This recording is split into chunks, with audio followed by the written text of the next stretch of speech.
History often remembers empire builders as pioneers of progress, but behind the grand monuments and wealth lies a brutal truth. In Part 1, we uncovered the genocide of the Americas and the horrors of the Atlantic slave trade, unmasking the brutal systems that built empires on human suffering. But the story doesn't end there. In Part 2, we dive even deeper into colonialism's darkest corners. From British policies in India that weaponized famine to the unspeakable atrocities of Belgium's rule in the Congo, we expose how colonial powers used terror and exploitation as tools of control. We also confront the ongoing struggle for reparations, the return of stolen art, and historical accountability. Questions that challenge former empires to face the damage they left behind. This isn't just a history lesson, it's a mirror. Because until we reckon with this past, we'll never truly understand the injustices of the present or how to build a more just future. The British in India, starvation as policy, the jewel in the crown, but at what cost? When Britain took control of India, it wasn't through one sudden conquest, it was death by 1,000 cuts. The East India Company arrived as traders and became tyrants. They played local rulers against each other, bribed officials, and bought armies. Soon, the British Raj ruled a subcontinent of 300 million people.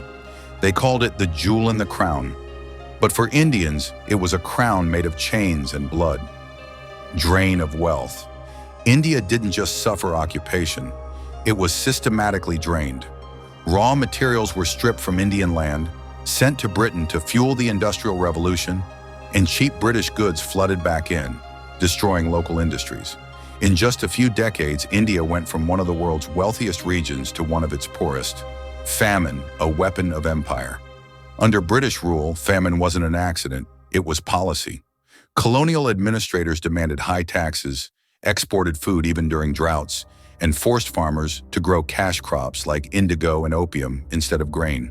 When the monsoons failed, millions starved while British warehouses overflowed. In the Great Bengal Famine of 1943 alone, up to 3 million people perished, many while Churchill's government redirected food to British troops and stockpiles. The rebellion that changed everything.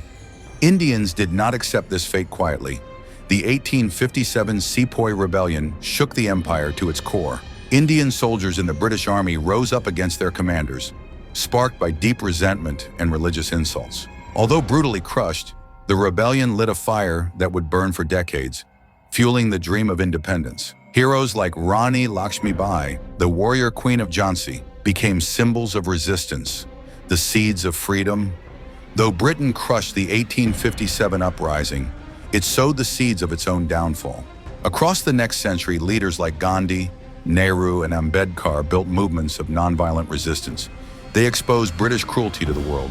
Hunger strikes, salt marches, mass protests, every act chipped away at the empire's moral facade. Finally, in 1947, after 2 centuries of exploitation, India broke free, but at the terrible cost of partition, displacing millions. The invisible wounds. Even today, the scars of colonialism run deep in India. Economic inequality, religious tensions, and political borders all trace their roots back to British policy. The famine skeletons may have vanished, but their legacy lives on, in textbooks, in family stories, in lingering poverty. The British Empire called itself a civilizing force, but history, when told honestly, reveals the truth. It was an empire built on starvation, humiliation, and theft. Belgium's Congo, the most evil colony. The greediest king you've never heard of. When people think of colonial empires, they picture Britain or France. Few remember Belgium.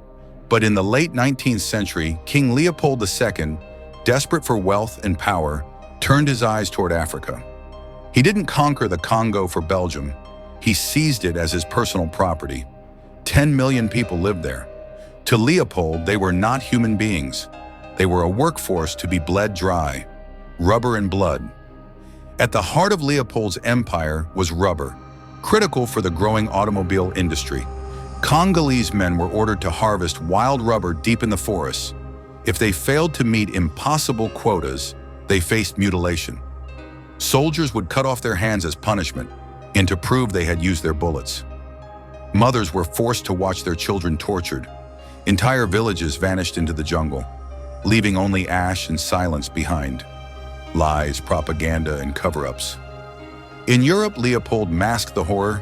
He presented himself as a humanitarian, claiming he was bringing Christianity and civilization to Africa. Churches and schools were built for the few, but the real goal was profit at any human cost. Reports from missionaries and rare journalists leaked out, but they were buried under waves of propaganda. To the world, Leopold was a hero. To the Congolese, he was a monster. The world finally sees. By the early 1900s, the truth could no longer be hidden. Brave activists like E.D. Morel and Roger Casement exposed Leopold's crimes through relentless campaigning. Public outcry forced the Belgian government to take over the colony in 1908, but it was too late. By then, an estimated 10 million Congolese, half the population, were dead from murder, starvation, disease, or despair. No reparations were ever paid. No real justice was ever served. The lingering legacy. Today, the scars of Leopold's rule remain. Congo's wealth, its diamonds, gold, cobalt, still fuels exploitation and conflict. The poverty, instability, and violence that grip the Democratic Republic of Congo can be traced straight back to the brutal blueprint laid by King Leopold. Colonialism didn't just end, it evolved, and history's silence about Belgium's crimes ensures the suffering continues. Reparations, stolen art, and the fight for justice. The price of plunder. Colonialism wasn't just about conquering land, it was about looting it. Gold from Africa, jewels from India, art from Asia. Sacred objects were ripped from temples and palaces, ending up in museums across Europe. To the victors, these treasures symbolize glory. To the colonized, they were the bleeding wounds of stolen identity, culture, and pride. A world in museums, built on theft. Walk into the British Museum, the Louvre, or Berlin's Pergamon Museum, and you're surrounded by the spoils of empire. Only now are people asking hard questions. How did this get here? Who did it really belong to? And why, decades after colonialism ended, are these stolen relics still behind glass, thousands of miles from home? Resistance and the long road to justice. For decades, former colonies petitioned for the return of their treasures. Some European countries resisted fiercely, arguing the items were safer in European care. But activists, scholars, and governments kept pushing. From Nigeria's Benin bronzes to India's Koh-i-Noor diamond, nations demanded not just the return of objects, but acknowledgement of the crimes behind their loss. Small victories, big battles ahead. A few stolen items have been returned. In 2021, France gave back several treasures to Benin. Germany agreed to return artifacts to Nigeria. Yet for every returned piece, thousands more remain locked away. True justice is slow, tangled in bureaucracy, politics, and pride. But every returned artifact tells a story. Colonialism isn't buried history. It's still alive in the halls of power. The deeper wound, beyond objects. Stolen art is about more than missing objects. It's about stolen memories, stolen dignity, stolen futures. When a nation's cultural heart is ripped out, rebuilding identity takes generations. The fight for reparations and repatriation isn't about money, it's about healing. It's about saying, we were wrong, you matter, your story matters. Final chapter. Colonialism didn't end, it evolved. Some think colonialism ended when the European flags were lowered across Asia, Africa, and the Americas. But the truth? Colonialism didn't die. It morphed into economic exploitation, corporate control, and political manipulation. Today, debt traps, rigged trade deals, and foreign influence still strip wealth from the same places once ruled by force. The wealth gap was built on empire. Why are the richest countries today mostly former empires? Why do nations once plundered still struggle? The answer isn't luck or hard work alone. It's the legacy of theft on a global scale. Generations of stolen gold, stolen labor, and stolen futures built the modern world economy. The playing field was never level. Memory matters, and so does justice. If we forget the truth of colonialism, we risk repeating it. Whitewashed textbooks, sanitized monuments, and historical denial all serve to bury the crimes of empire. Telling the true story, the full story, isn't about guilt. It's about honesty. Healing begins when we face history, not when we hide from it. The fight continues. Across the world, indigenous peoples, descendants of enslaved Africans, and formerly colonized nations are demanding change. Calls for reparations, demands to return stolen land and wealth, struggles for self-determination.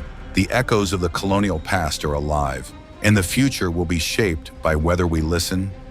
A choice for the future. The story of colonialism isn't just history, it's a mirror.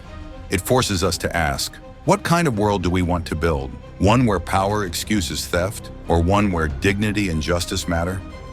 The dark truth behind colonialism demands more than reflection. It demands action. Because history isn't just about what happened, it's about what we do next. If this video opened your eyes, don't stop here. Like the video to support independent history content, comment below with your thoughts or questions. Subscribe and turn on notifications so you don't miss future deep dives. And most importantly, share this video. The more people who understand this history, the harder it becomes to repeat it. Thank you for watching. See you in the next video.